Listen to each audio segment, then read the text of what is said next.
Action News Now Storm Tracker weather. Coverage you can count on. All right, we continue to track the weather conditions outside as they pertain to the campfire, and wind, a very important one for us, and wind not doing much at all out there today. Very light winds, if any wind at all, in the valley, and frankly on the fire lines also. The winds there at Flea Mountain, which is above Pulga there. I think Pulga in Spanish means flea, and so here we go, Flea Mountain as well. They gusted about 25 miles an hour last night. So that's about as strong as they got. They'll be even weaker tonight. So winds really not a huge issue for us anymore. In fact, if anything, I see them continuing to weaken as we get deeper into the week. Let's take a live look from our Bloomer Hill camera. And remember, we were talking about this, my past hit there about by 5:05. You can see some flames. Now you can see some flames off in the distance if you look carefully. And you can also see that glow there off of the bottom right of the screen there as we've gotten darker now. So the fire is starting to appear a little more here at nighttime.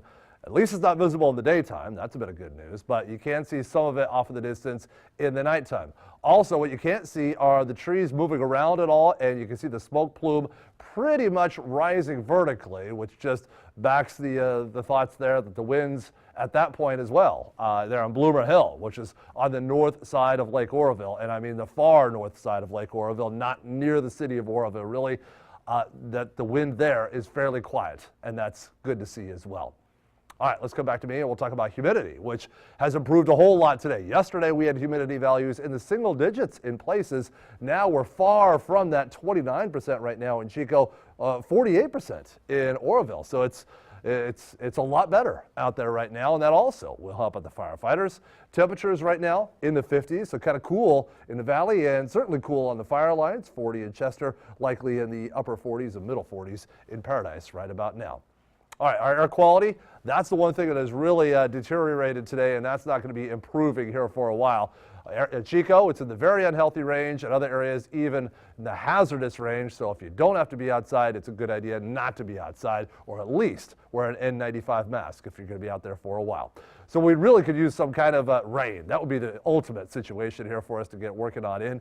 And look at this. We have some rain coming our way. This is not tomorrow. This is a week from tomorrow. So 8 days out. That is a beautiful solution, bringing us rain. One of our other computer models saying pretty much same thing. I've got rain for you as well. So right around Thanksgiving in that ballpark, and maybe the day before Thanksgiving, still fine-tuning the exact details on the timing of this. We've got some rain potentially coming our way, and they've been agreeing upon this here for the better part of a week. So that is great news to see them continuing to latch onto this and continuing to agree upon this here as we get closer to that possible solution.